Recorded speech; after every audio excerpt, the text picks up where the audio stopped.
Morning students.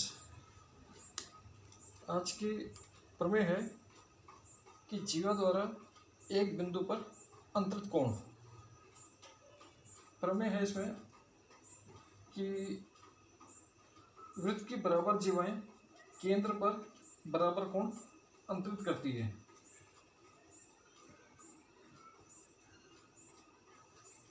ये कोई दो जीवाएं ली हमने, ये ए बी और ये माना सी और ये डी। ए बी बराबर सी डी है। ए बी बराबर सी डी, दो जीवाएं बराबर है तो केंद्र पे जो कोण बनेगा ये बराबर कोण बनेगा।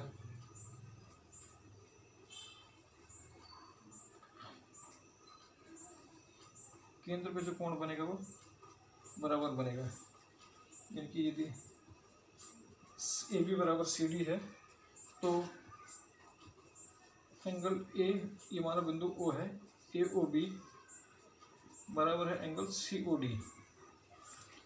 ठीक है। अब इसका विपरीत है कि यदि अब है विलोम,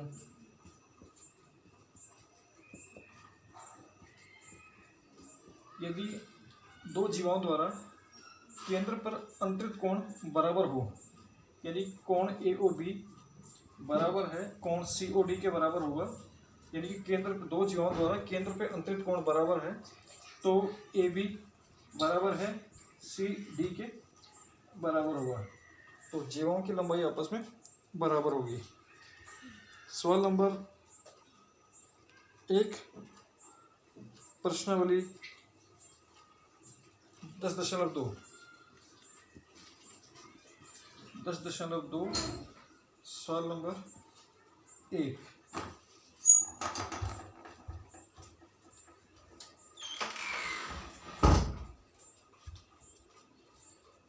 यदि याद कीजिए, दो वृत्त सर्वांगसम होता है यदि उनकी त्रिज्याएं बराबर हो, तो सिद्ध कीजिए कि सर्वांगसम वृत्तों की बराबर जीवाएं उनके द्वारा केंद्र पर बराबर कोण अंतरित करती है। दो सर्वांगसम वृत्त दिए गए हैं, ठीक है, इनकी त्रिज्याएं बराबर है। यदि इनकी त्रिज्या बराबर हो तो सिद्ध कीजिए कि सर्वांगसम वृत्तों की जीवाएं, ये सपोज सर्वांगसम वृत्तों की जो जीवाएं हैं ये केंद्र पर बराबर कोण अंतरित करती है, इसको हमें सिद्ध करना है। तो ये सपोज ये ए, ये बी, ये बिंदु ओ, ए ओ बी, ये सपोज सी, ये डी, इसको माना ओ डैश। ठीक है, क्योंकि दो त्रिभुज सर्वांगसम है तो इनकी त्रिज्याएं भी आपस में बराबर होंगी, क्योंकि दो वृत्त सर्वांगसम है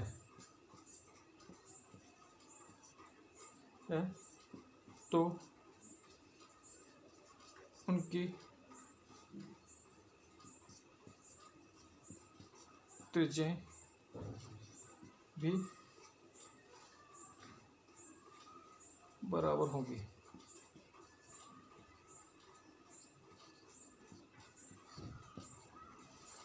अब हमें सिद्ध करना है कि ए बी बराबर सी डी हमें बराबर सिद्ध करना है। ठीक है। अब त्रिभुज ए ओ बी व त्रिभुज सी ओ डैश डी में ओ ए बराबर है ओ डैश सी। ठीक है, ये हो गया त्रिज्या, ये त्रिज्या हो गया। इसी प्रकार से ओ बी बराबर ओ डैश डी, ये भी त्रिज्याएं होगी। ठीक है, और ए बी बराबर सी डी, ये दिया गया है बराबर त्रिज्याएं हैं, ये मान हमें दिया गया है, ये दिया है कि बराबर है, इसलिए एस एस एस सर्वांग समता से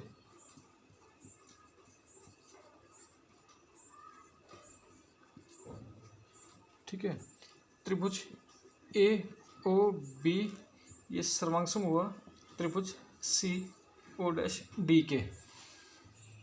ठीक है, अगर दो त्रिभुज सर्वांग हो गए तो उनके संगत भाग भी बराबर होते हैं। तो ए ओ बी बराबर है कौन, सी ओ डैश डी के।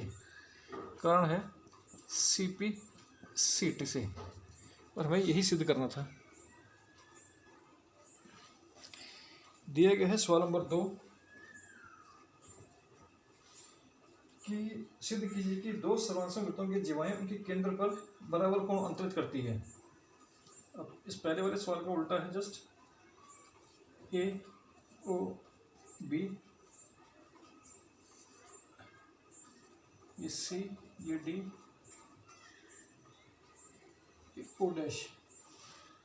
हमें दिया गया है कि सर्वांग वृत्तों की जो जीवाएं हैं केंद्र पर बराबर कोण अंतरित करती है। तो सिद्ध करना है कि ए बी का मान सी डी के बराबर होगा। तो उपपत्ति करते हैं। त्रिभुज ए ओ बी वह त्रिभुज सी ओ डैश डी में ओ ए बराबर है ओ डैश सी। ठीक है, ये है सर्वांग वृत्तों की त्रिज्याएं।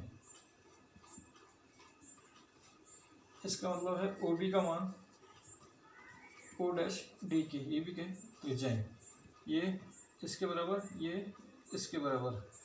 खैर हालांकि चारों के चारों आपस में बराबर ही होंगे, लेकिन इस समय लिया गया है कि ये भुजा इस भुजा के बराबर, ये भुजा इस भुजा के बराबर, और इनके बीच का कोण और ये इसके बीच का कोण बराबर है।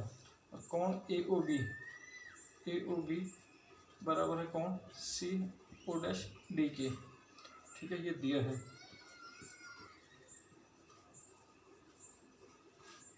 इसलिए एस ए एस सर्वांग समता से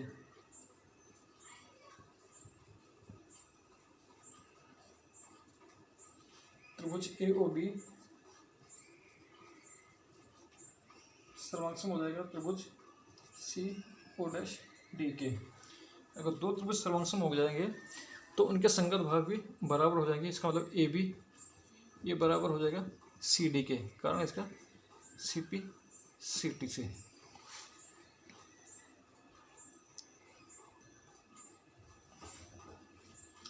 प्रमेय है,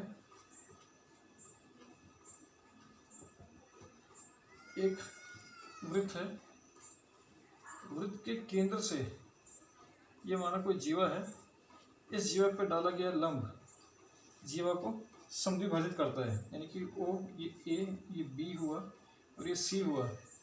ठीक है, यदि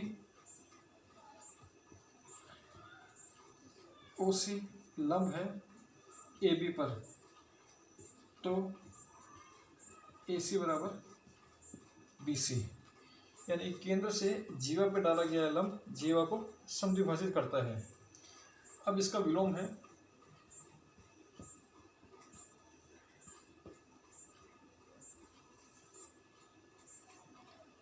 यदि कोई रेखा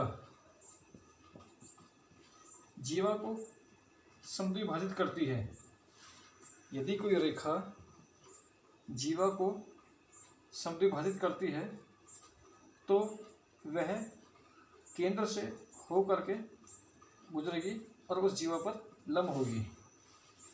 ठीक है, यानी कि इसका विलोम है यदि कोई रेखा जीवा पर लंब होगी तो केंद्र से होती हुई वो लंब होगी। अब है प्रश्नावली।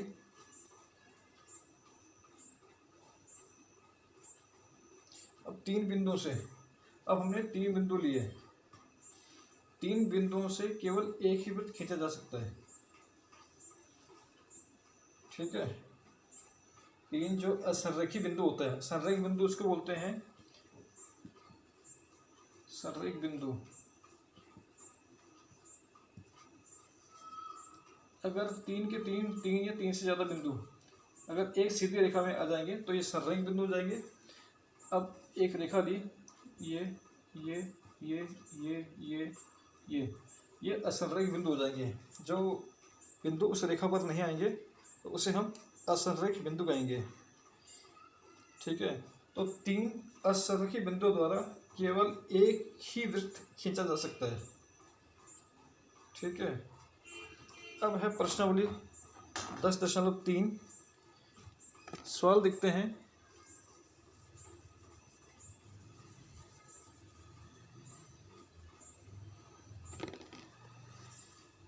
10.3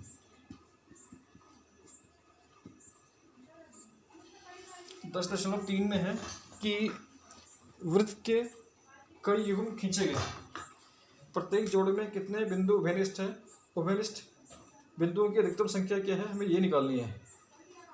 तो सबसे पहले क्या किया गया कि एक युग्म ऐसे खींच दिया, ठीक है, इसमें कोई भी बिंदु एक दूसरे को काट नहीं रहा है, ना ही टच कर रहा है, तो उसमें ये कितना हो गया 0, ठीक है। उभयनिष्ठ बिंदु की संख्या कितनी होगी 0 होगी।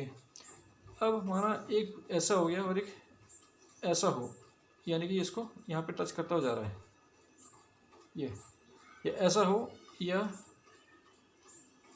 ऐसा हो, तब भी उभयनिष्ठ बिंदु की संख्या कितनी होगी, एक ही मानी जाएगी। यहाँ कितनी उभयनिष्ठ बिंदु की संख्या 1, इधर भी 1। अब हो सकता है अगला केस ऐसे आ जाए, ये और ये, तो उभयनिष्ठ बिंदु की संख्या कितनी होगी, एक ये है और एक ये है, क्योंकि ये वाला बिंदु इस वाले वृत्त में भी आ रहा है और यही बिंदु इस वाले वृत्त में भी आ रहा है, तो एक ये हो गया और दूसरा बिंदु ये वाला इस वाले वृत्त में भी आ रहा है और यही बिंदु इस वाले वृत्त में भी आ रहा है। तो इस तरह से उभयनिष्ठ बिंदु की संख्या कितनी होगी 2। तो न्यूनतम उभयनिष्ठ बिंदु की संख्या 0 और अधिकतम उभयनिष्ठ बिंदु की संख्या कितनी होगी हमारे पास, वो हो गई 2, ठीक है। अब मान लीजिए आपको एक वृत्त दिया गया है, एक रचना, इसके केंद्र को ज्ञात करने के लिए हमें निकालना है, ठीक है। तो हमें माना एक वृत्त दिया है, वृत्त को निकालने के लिए इसका केंद्र कैसे निकालेंगे।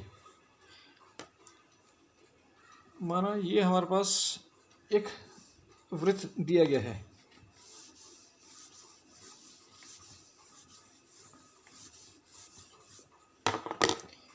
एक वृत्त दिया, ये एक वृत्त दिया, इसका केंद्र हमें मालूम नहीं है। तो केंद्र मालूम करने के लिए हम क्या करेंगे कि 2 जीवाएँ खींच दी, जहाँ मर्जी, जैसे मर्जी, छोटी बड़ी जैसे मर्जी कहा गया है, तो छोटी बड़ी जैसे मर्जी आपकी इच्छा हो वैसे 2 जीवाएँ खींचे। अब क्या करेंगे, इनका लंब समद्विभाजक खींचेंगे। ये जीवा ए बी का लंब समद्विभाजक खींचना है। पहले हम एक चीज़ देखते हैं, किसी भी रेखा का लंब समद्विभाजक कैसे खींचना है। माना ये ए हो गया और ये बी हो गया, हालांकि ये भी एक रेखा ही है, तो इस रेखा का हमें लंब समद्विभाजक खींचना है। इसको खींचने के लिए क्या करेंगे कि एक रेखा ली, अब प्रकार को हमने आधे से अधिक खींचना है, ठीक है। हम अपने अंदाज से ले लेंगे कि प्रकार जो है आधे से अधिक हो, आधे से अधिक लेकर के हम ऊपर भी लगाएंगे, इस बिंदु से, इस बिंदु ए से रेखा के ऊपर की ओर भी लगाना है और रेखा के नीचे की ओर भी लगाना है। अब दूसरे बिंदु बी से भी इन्हीं दोनों को हमने काट देना है, ठीक है। काट देंगे तो अब जहाँ पर हमारे पास ये 2 प्रतिच्छेदी ये बिंदु मिल गया हमें, इन दोनों बिंदु को हम मिला देंगे,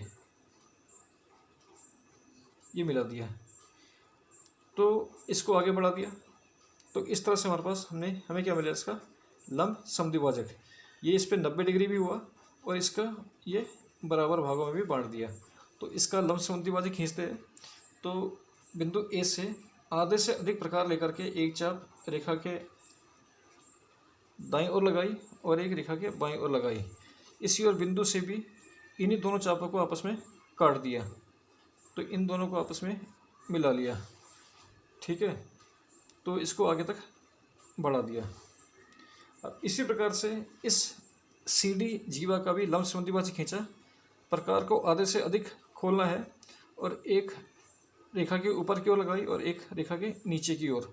इसी तरह से D बिंदु से भी एक इधर को लगा दी, एक इधर को लगा दी, ठीक है। इसके बाद इन दोनों को मिला दिया, जहाँ ये दोनों लंब समद्विभाजक मिलेंगे ये हमें इसका केंद्र यहाँ पर मिल जाएगा। यानी कि किसी भी जीवा का अगर हमें केंद्र ज्ञात करना होगा तो हमें दो जीवाएं उस वृत्त पर लेनी होगी और उन दोनों वृत्तों का उन्हीं दोनों जीवाओं का हमें लंब समद्विभाजक खींचना होगा। वृत्त के अंदर जहाँ ये दोनों लंब समद्विभाजक मिलेंगे वहाँ बिंदु जो है वो उभयनिष्ठ बिंदु क्या होगा, उस वृत्त का केंद्र होगा। अब है सवाल नंबर अगला।